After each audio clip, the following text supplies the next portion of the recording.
lads, here we are again, back together. Unfortunately, not around the table as we'd always like to be, just chatting about racing. Obviously, we love it, don't we? Oh yeah. First video since the giveaway. Obviously, a wonderful gesture by Ed Nicholson and Unibet to let the tickets roll over to the festival.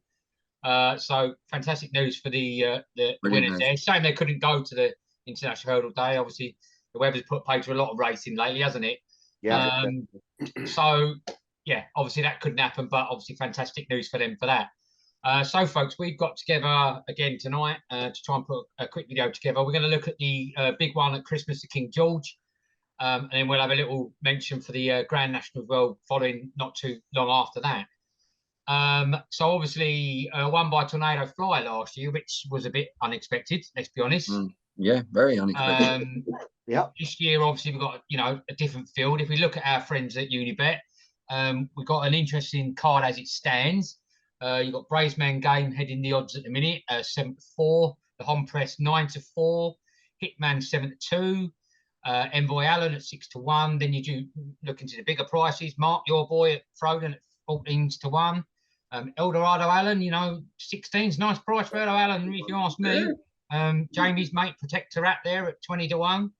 Royal Pagale there at 25-1. That's an horse that can turn up if he wants to. Yeah. If he goes. Of course, Noble Yeats, another one that's won the other day, didn't it? Noble Yeats, which was come right from over the top, didn't it? Yeah. Ahoy Senior out to 50s. At the moment, obviously, again, like we always say, they may or may not go. Miller's Bank at 50-1. Pick the Hoary at 100-1, and then Red Happy at 200-1. So obviously, we're getting right out there. Yeah. At the moment, lads, it looks like another good one on paper. I think a lot of people will be expecting maybe the first two to go and to win it. But who do we think is going to win it then, lads? We'll avoid Mark, so we know Mark will have his bet with his heart without a shadow of a doubt. So come on then, Sean. I'll let you kick us off tonight. What are your views, mate? My views are, I feel that this is going to be a small field. I think the weather is going to play its part. We know what's happened over the last couple of weeks.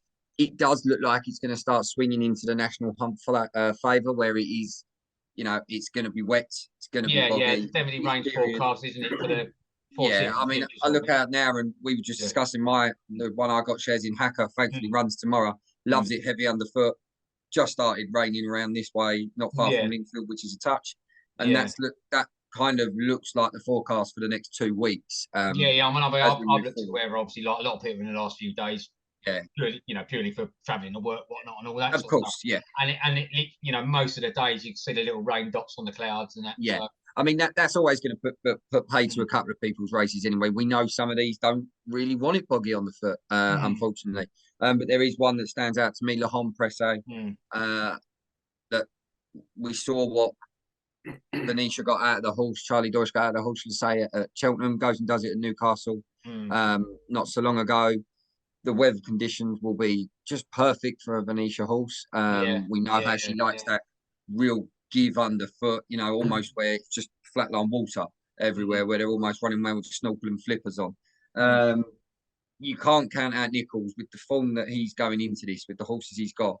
I mean, exactly. to go into a race, banging in winners, isn't he? When you've got the choice of Bravesman's Game, Hitman, and Pictor, the jockeys in his camp won't really care who they sit on. Because I mean, odds would suggest only 2 of them are going in Bravesman's Game and Hitman, because I don't think I can't see even if they were going and there were other horses in there, why Pictor would be 100-1. Even as an each way shout, you'd be mad not to look into that with the way that he's run his races this season. Royal Pagale could have been an anything horse. Do I see him going Boxing Day? No. Personally, I don't. As you say, though, the weather might suit him, no? It might suit, but I just don't know if the horse is ready.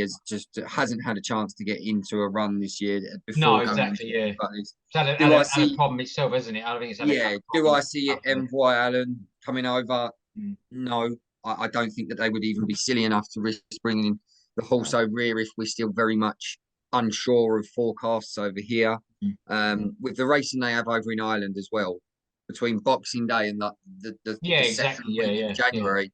They're not There's exactly short of a stellar race themselves, are they? So 100%. You would be able to quite comfortably find a race over there for Envoy Allen that is competitive and winnable, yeah. without the stress of travel. So to me, that does leave me with the top two in the race that I'm sure will go, along with Hitman. But I think Le Hompress, I think Charlie Deutsch, once he gets over those first three fences and he's got the horses jumping just in full flow in that sort of weather and in those conditions, if he gets away from them, I know Brave Man's Game can lead a race. We know that he's another one that can jump him into submission almost. He's got that native river about him where he can go off in front if he wants, and his jumping would win him a race. He wouldn't need a turn of foot. But I think this will come down to just the consistency in jumping, which I think Le Hompress in those conditions will just excel. Yeah, you would think that, as you say, like, when a Brave Man Game doesn't mind a bit of a cut in the ground. No. But we know from previous Cheltenham Festival when it just got heavier and heavier and heavier and heavier, and he was Paul, wasn't he? So Paul will be of a mind that he wants to win it, but as you say, he's got a few others in the race, or could have a few others in the race. And you just think again, it could be a similar scenario. The conditions could just go against him if it comes the way it looks like it's forecast at the moment. If we only get a sprinkle, then he might go, no, look, we'll take our chance. But as you say, you erring on the side of caution, you are going to, or you'd be foolish in a way not to lean towards the one that will handle a sudden downpour or 100%. A drench. You know what I mean? Whereas some of the others, that is exactly what they don't want. They might want a bit, but they don't want a lot. No, not at all. So from personal, I mean, we do this every year. We'll lay our cards out on the table, and from my point of view personally, I'd be going with Venetia Williams and Charlie Deutsch on Le Hompress. Well, I say, and I'm piping up because I'm kind of agreeing with you in all honesty. As I say, you're right, exactly what you're right about Brave Van Gogh. He has got that he's brilliant. That native river sort of vibe about him. He pings so well. It looks effortless. You know what I mean? He gets over very quickly as well. There isn't that sort of, he's got that jumping ability that the greats have of getting from A to B very quickly without stopping. And then they say, and then Le Hompress can do that, as well. Maybe not quite as good, but he's still good enough, and he's still, and he knows how to get himself out of trouble as well, which is obviously what you want as well. So, I mean, I got to be honest, I'd be inclined to agree with Sean here, lads. What about you then, Jamie? What's your feelings on it? It's going to be an interesting race. I'll guarantee it. And it's going to be, like Sean said, it's going to be a smallish field. I don't think it'll be a very great renewal of the King George. I don't think. With Brave Man's Game, I thought he won workmanlike in the Charlie Hall, beating El Diablo Allen, and he stayed on and won. He won by 3.5 lengths. I think Kempton will suit him, and also going right-handed as well.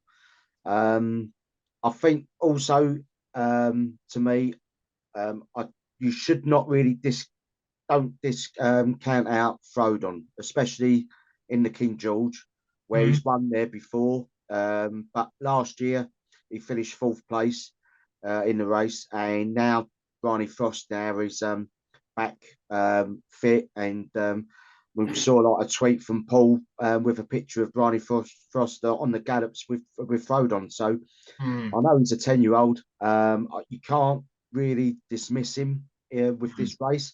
I know he'll be there, putting 100% into the race. That. He'll run his heart out, wouldn't he? Yeah, definitely. I mean, to be honest with you, there was a couple of people, and I was listening one particular comment that it's when you actually start at the King George, you have to get the first jump right, because it's a rhythm track where you got to jump really well on the first 2 fences, and you start getting into the rhythm. It's going to be really important for Brave Man Game to do that.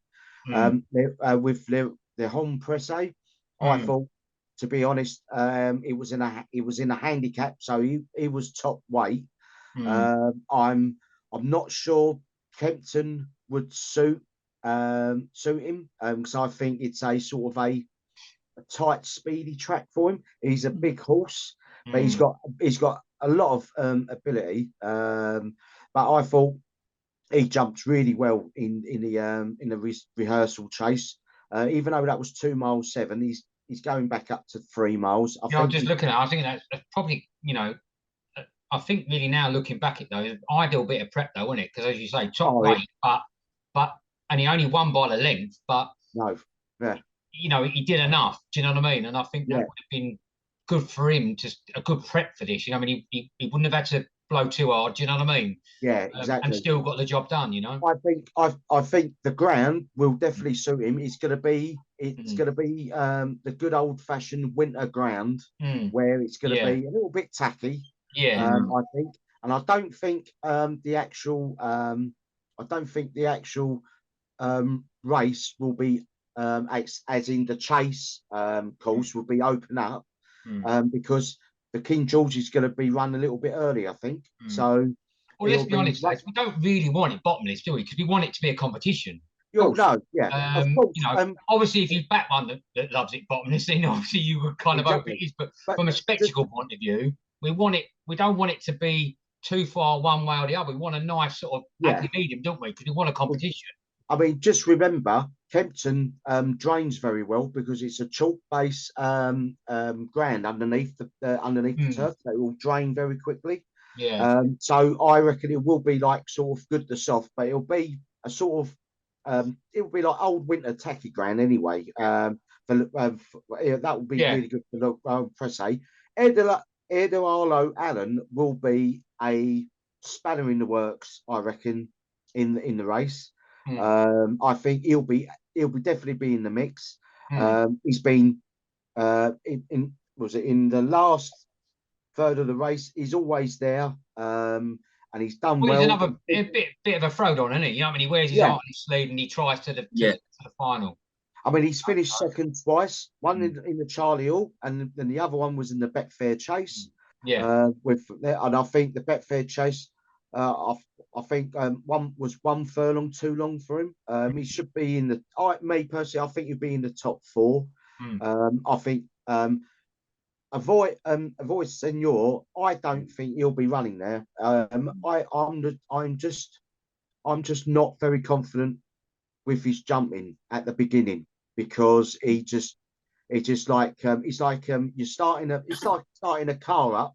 But you're starting your car up like a diesel engine, and it's cold, and he's just like that. Do you think they might sort of just maybe go back to the drawing board then, and then sort of plan again for next season, maybe? Yeah, because I think a High Senor. I think it's going to be. It's really important in the King George because there's two fences that come up really quick, so he has to be on his A game because the last time he ran at Aintree, the 2 fences that he jumped were like, it seemed like he never jumped a fence before. But then during the race, he started to get a little bit, a bit novice-y mistakes. But then he started getting warm to the task. Yeah. But to me, I would definitely like to see Brave Man's game. I think. I think he'll be there. I think Brave Man's game would suit, but he has to be on his top of his game on the first 2 fences. If not, then the race will start looking open up a little bit. I can't see Noble Yates or Envoy Allen. I think there's a few 2 good races in Ireland to go for. I think Protectorat. I think I've read that he won't. I don't think he'll be going now to the King George. Royal Pagali, most probably I agree with Sean.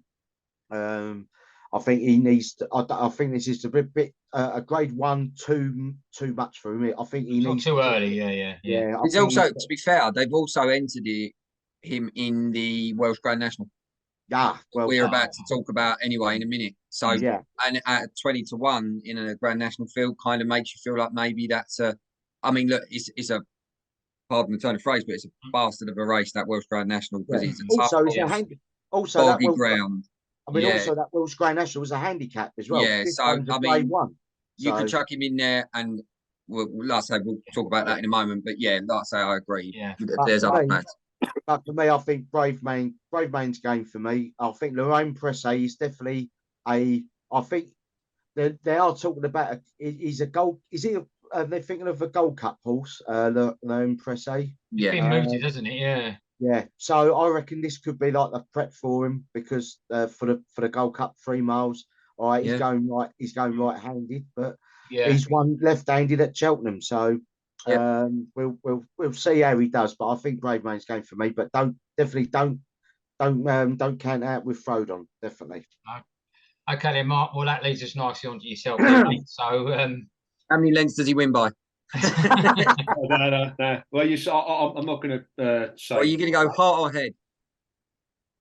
Listen, I'll get to that in a moment. Actually, there we go. Go on. So there's still a bit of it in there. Go on. Now go. I think I think there's a few things to agree on. I think it's going to be a small field. I just was going through the field earlier with some of the runners, and I feel it could push to about 6 runners come the race. I think you're looking at Bravemain's game, Lahon Pressay, Hitman, Frodon, Eldorado Allen, and just having a look.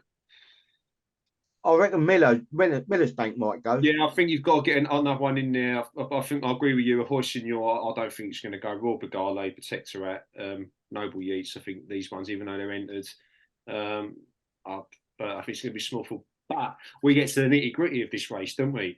And, you look at some of the runners, you look at some of the odds. Bravemain's game 2-1. I weren't, overly impressed with him in the Charlie Hall. He got the job done. But as I stipulated before, it was one of those whether, did he have more in the tank to give or did he not? Did he preserve the energy because he didn't need to? We don't know.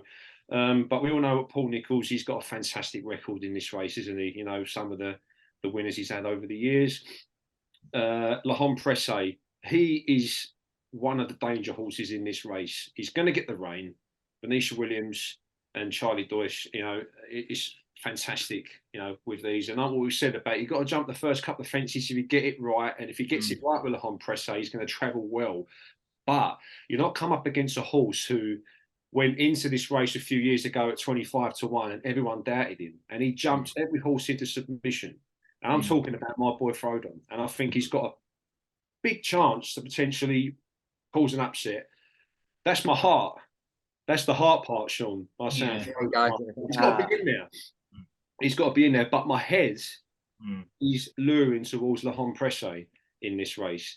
He got the better of Bravemain's game at Aintree, despite finishing third of 4 runners. Bravemain's game was abysmal in that race. And he jumped well in the Charlie Hall. But I just think being a 2-1 favourite, I don't know. I think it's just a little bit too short for me.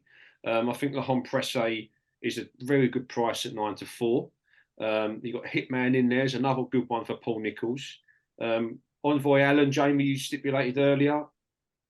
Will he go? Don't know. It's a 50-50 one for me. Whether I think to be honest, I would like to see him run, and also if he did, if some of these, don't really impress or don't be on their game, I'd be good. It'd be really nice to see him win for Joe Tissard because Colin Tissard won it with Q Card at the time with in the King George. I think for me, just I think Bryony, it's fantastic that she's back from that horrific injury that she suffered, and she's back on the saddle with Frodon.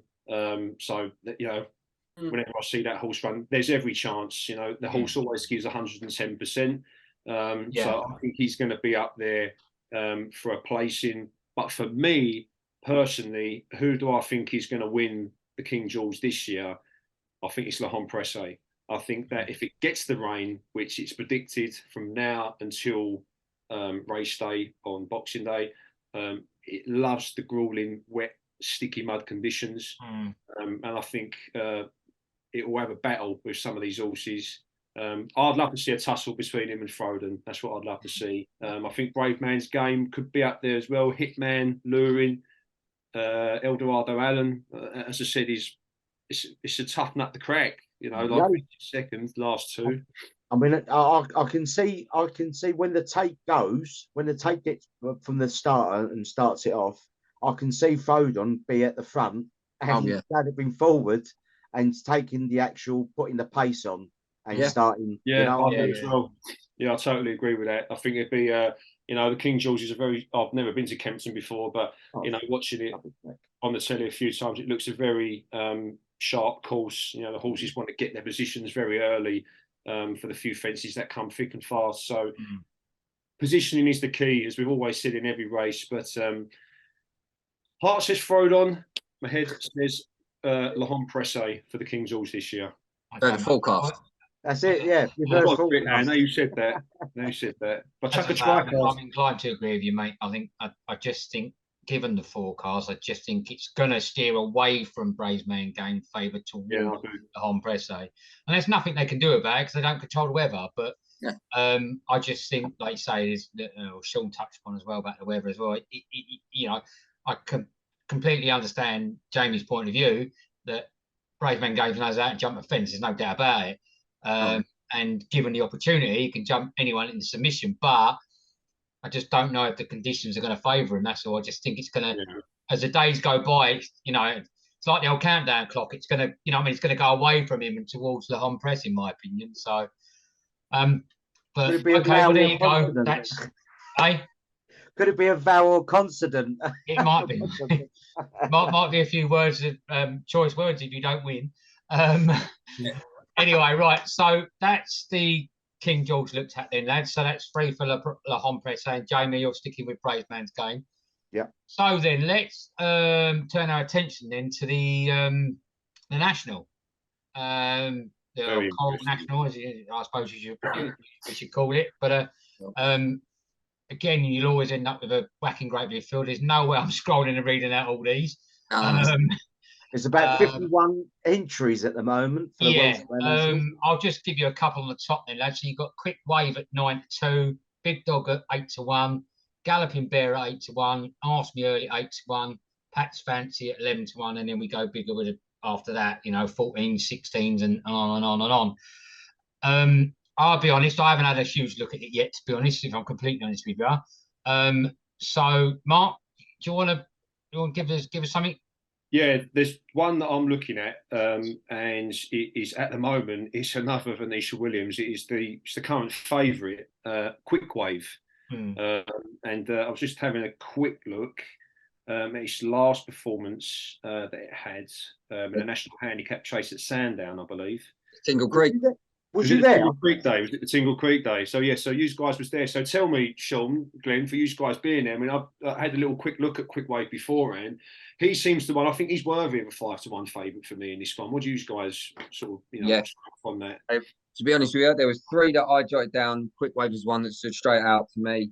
The performance at Sandown was just, again, it's another one of those. It was the weather and everything turned the way Venetia Williams and Charlie Deutsch would want, but the horse has still got to jump those fences. And we know Sandown can be a nasty course with regards to the toughness of it, that hill, the judging of the times. When you turn that corner, it's still a long running. And it got it spot on. Genuinely, 1 by 4, but to be honest with you, eased down. Could have, if Charlie wanted to, could have won that by 7-8. Could have doubled that time. It's a convincing. I mean, look, the Welsh Grand National is going to be a different kettle of fish. Yeah, it always is. Yeah, it's a grueling race at a grueling time of year. But I think you're more than right, Mark, with Quick Wave. Very much is a worthy favourite. You have to go on form and what horse is capable of. Then at Sandown, they proved that horse can do this. Again, you're going to talk a larger field, so it's going to play the factors with unseating, sadly falling horses and things like that. So you don't know how it's going to plan out. But I believe running off quite a low weight, 10 stone 5 on his back as well. You can't argue with that, Mark. That was, like I say, it was one of the 3 that I picked up. Yeah, I mean, I think another one as well for me is a Paul Nicholls horse, 3 through under 5. It's always one that I've had a few little cheeky wins on in the past. It's not really capitalised in its last 3 performances. You know, unseated the rider at Newbury, finishing 3rd of 6th at Wetherby, and then 6th of 9 runners at the festival. But like, you know, I said, this is a race that falls right into Mr. Brownlow. You know, he's going to have some Brucey bonuses galore. You know, it's a race that he loves more than anybody else. And I'm sure he's probably picked out 48 out of 52 that's probably been entered. So you're joking. I would have been here all day.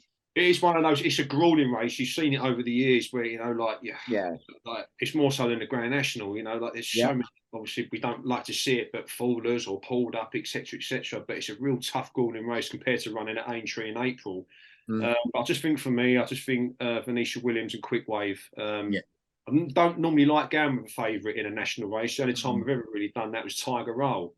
But you know, we all know he had the eye of the tiger, and he was fantastic. But Quick Wave for me in the Coral Welsh Grand National. Interesting note, though. I see you got the previous winner. I Will Do It in there at 14 to 1, but it's his first race of the season. I see that as well.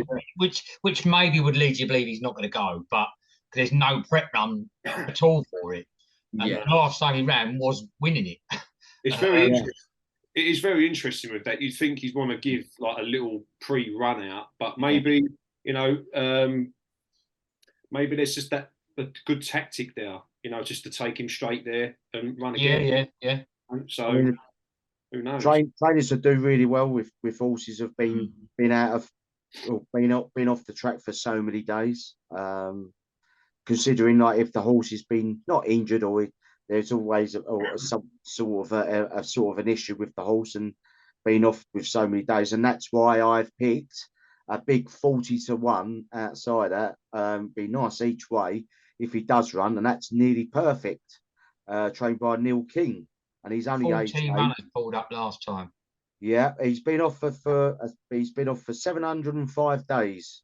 Wow. So it'd be hard if he does do well, but I've just had a look at his form. He's got very good form on soft conditions, and he's won on soft at Wincanton in 2020 in a 3 mile 1 furlong race.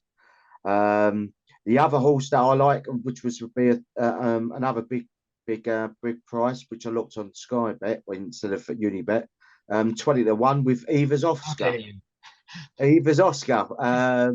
Trained by Tim Vaughan. I would love to see another Welsh trainer win the Welsh Grand National, and I would love to see Tim Vaughan win it, because he hasn't won the Welsh Grand National. It'd be great. You know, I reckon he's in form. The stable's in form. Won last time at Cheltenham in a 3 mile 2 furlong race. Up in trip, should suit. He's run at Chepstow before. He finished 4th. But that was in a 2 mile 7 furlong race. So, you know, up running in 3 mile 2 furlong and running in 3 mile 6, that might suit him. The other horse that I'm quite interested in, and which I have backed and I have watched, is the Big Dog, trained by Peter Farhey. He has run in the Welsh Grand National, and that was last year. He was pulled up, but he's a little bit, you know, better form. Talking about ones that ran last year, Jamie, you got Trucker's Lodge in there at 25. Yeah, Trucker Lodge. Who massively outrun his odds at 28 to 1 last time. Yeah, exactly. Yeah. And even obviously a long way beyond the winner, but the soft grain would suit, because he likes soft grain as well. Trucker Lodge. I've had a few wins myself on that horse, to be honest. But Big Dog won at Navan and Limerick on soft conditions, so that'd be a reasonable each way. But the one that I did listen to today, apparently Jockey lost an iron last time, was the Galloping Bear trained by Ben Clark. He's an up and coming trainer, even though he got disqualified in a race at Haydock where he beat Bristol Demai in a 3 mile race. Did that very well. He absolutely pummeled him of ground with Bristol Demai. He was galloping so well, and he jumped really well over them Haydock fences. So for me, I reckon I would say for the 4 horses, just looking in the field, the Big Dog, Eva's Oscar, nearly perfect with an each way 40 to 1, because it has happened before. And the other one is the Galloping Bear. And I think he was at 13 to 2. But if you're saying it's 8 to 1, that's a good each way price as 8 well. to 1 with our friends at Unibet. Yep. So Sean, anyone you want to add? Obviously, you sound like you agree with Mark somewhat, but no, I think like he was saying, you can't look really past the favourite in that one because it is a worthy favourite. If you look to put that with a home press and hope Venetia has a great Christmas, it's 16 to 1. It's not the worst double in the world. But there were two. I mean, we're now getting in the realms of, I think we've covered 6 horses already. I'm going to chuck another 2 in there, so it just shows how diverse this race is. Exactly. Either that, or we're just trying to give Money Rider the best possible chance to get a winner out of it. I know that's not the case because we haven't discussed who's doing what. This is just first time we're all hearing it. But the 2 that stood out to me, the Beaches Chase winner for 1, Ashtown Lad. Very impressive at Aintree when we were at Sandown Glen, Tingle Creek weekend. Obviously, we were at Sandown Aintree. The Skeltons have obviously got that prime. Clearly looked like they had that race earmarked for 1. But I think it almost took them by surprise how well the horse won it. Jumped that very well. Jumped the fences really well. Jumped amazingly. Proved that the distance isn't going to be a problem. Going to be running off 10 stone 3 for a horse that's just done that, rated 173. I think that's almost like carrying nothing. You see these. You've got Royal Pagalis booked in. If that goes off, it's not had a run all season. It's going to go off 12 stone. This is 2 stone lighter on a horse that has already blown off the cobwebs in an extended race in tough conditions. With a brilliant brother pairing of the 2, Dan and Harry Skelton. That one at 16 to 1 seems quite a large price going into it. The other one that did, I went back down on the weights as well. This one, Glyn, we know this. Would You Be Well for Emma Lavelle? Going to be running off 9 stone 11 in this. Again, this is one that our friend and colleague Glyn Ryan. Now, me and him disagree on this one because he wasn't overly convinced of the 6th when on her return. But that was just the first time out. For me personally, from what I saw of her last year, was never out the placings in these extended. No, exactly. Would always go a bit of 3 mile above. What's the word? Grace in defeat sort of thing. You know what I mean? 100%. Had 2 wins by her name, a 3rd and a 2nd. Now that was always over distance races. So as much as he wasn't overly happy with the outcome, that you wouldn't if you were shared and he was sick. But the bigger picture, I'm hoping he might be right. I might be right. No one knows. We don't know if the horse has come back the same as last year. I'm going to hope and go off what was done last year, and it was very convincing. And she stayed on, even when it looked like she was struggling. She'd come from the clouds. Carrying 9 stone 11 at 33 to 1 in place is got to be worth an each way pump for me. No, I'd agree with you, mate. Ashtown, Ashtown Lad, Would You Be Well? I think he was like you say, just a bit too close to like you say, to see the bigger picture in that last race of hers. To be fair, as you say, it was sick. It wasn't a particularly nice day. Do you know what I mean? It was a bit of a test, but of course, as you say, proven before over that longer distance, and I think Ryan just was maybe a little bit, like you say, a little bit too close. Probably if you asked him now, he probably actually. If he spoke to him at work, wherever tomorrow, he'd probably say, well, actually, do you know what, lads, you're probably right. It wasn't that bad, you know what I mean? So hopefully. I mean, especially with the book, like the bookies. Obviously, we're not really encouraging of gambling, but have a look on the actual enhanced places, because some of them might do of course, 5 or 6 or 7 places for that one. Absolutely, of course they do, mate. Yeah, definitely.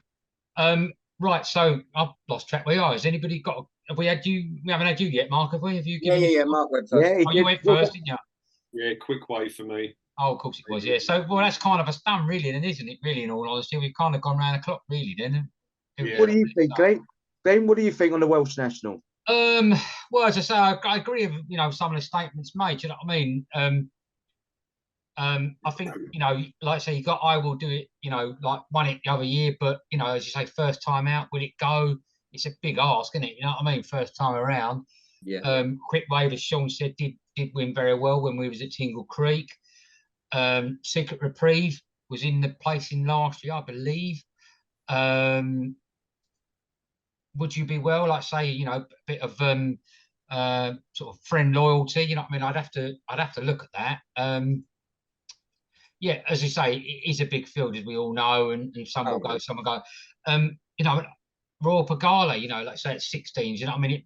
I think this would be more likely to be a target for the horse, but who knows? As you say, then you've got Ashtown Lad as mentioned, so you could go on and on and on. Oh, yeah, exactly. Mark, you've got your old boy there, Fiddler on the Roof at 25. Yeah, that's another one as well. Yeah, it's just so wide open. It's just one of those races. Yeah. You know, it's just enjoyable to watch. You know. Yeah, absolutely. Yeah. I say I might be inclined to forgive Truckers Lodge. You know, in its last run, it wasn't very great last time out, but as Sean always, you know, says, horses for courses. There's a reason why we have that saying.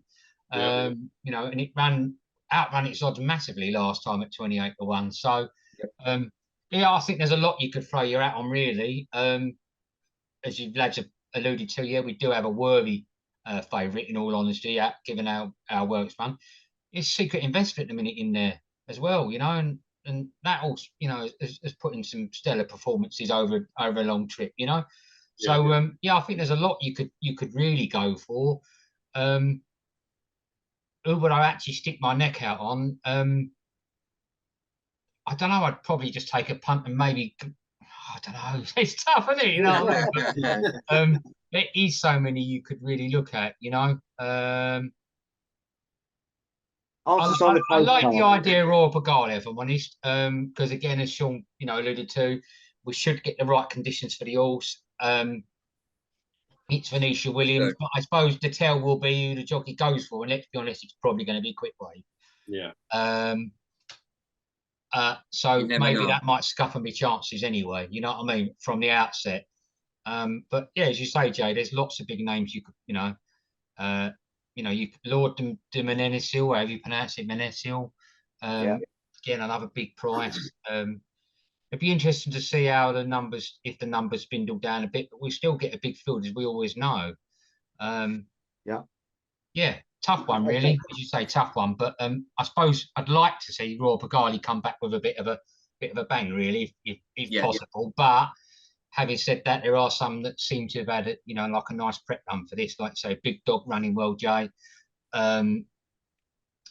Yeah, it's going to be tough on any of them. Ashtown Lad, Ashtown Lad, say another good shout. So it's going to take a bit of an effort, a brave effort from one of them to win it. But for me, yeah, I suppose I'd go in more of a heart decision than a head decision. I suppose I'd quite like to see Royal Pagala come back with a bit of a bang, but as I say, that might be scuppered by the jockey choice. That's not to say the second string choice it won't be good, but you know, you don't know.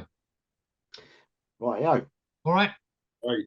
Okay, well, we'll wrap it up there then, lads. Just say people have got things to do tonight. We're obviously getting nearer and nearer to the old Christmas. Christmas week starts tomorrow. Just do a quick one, Glenn. Yes, mate, go on. There's just one last thing I just wanted to chuck in there, just right at the end of this video. So it's talking about racing, but not about these two races. So massive news over the last few days of a few retirements. Yes, of course. Yeah. Davy Russell, who's retired with immediate effect after running and winning today on a Gordon Elliott horse, and Frankie Dettori, who's to retire at the end of next season. You know, both jockeys, one on the jumps, one on the flat, you know, have had amazing careers. They've had massive, great big wins. You know, Davy Russell on Tiger Roll, two-time Grand National winner. And everyone will always remember the 28th of September, 1996, where the Magnificent Seven, Frankie Dettori winning. Yeah, of course, yeah. Ascot. So, you know, I'll take me out off to both of them. They've been fantastic for the sport. Oh, yeah. Oh, yeah, definitely. Been a few question marks as to the the quick announcement by Davy Russell. But yeah, so it was somewhat of a surprise. Yeah, there was a surprise, but at the end of the day, you look at these jockeys; they're all, you know, they're not getting any younger. Yeah, well, yeah, as you say, age was going against them, so it's going to happen at some point. But they've all achieved so much, and you know, we've got a little bit of an inkling and an outline on what Frankie Dettori's plan is going to be for his last season. He's going to end it in the Breeders' Cup next year, so there's going to be so many people booking tickets to want to go and see him. Yeah, we've had.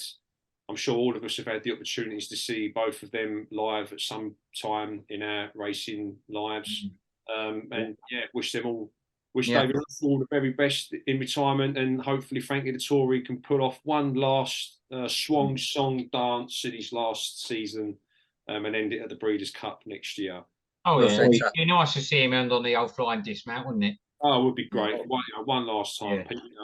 Or he could finish it on Champions Day itself on Champions Day in October. I think don't even worry about the old Breeders' Cup.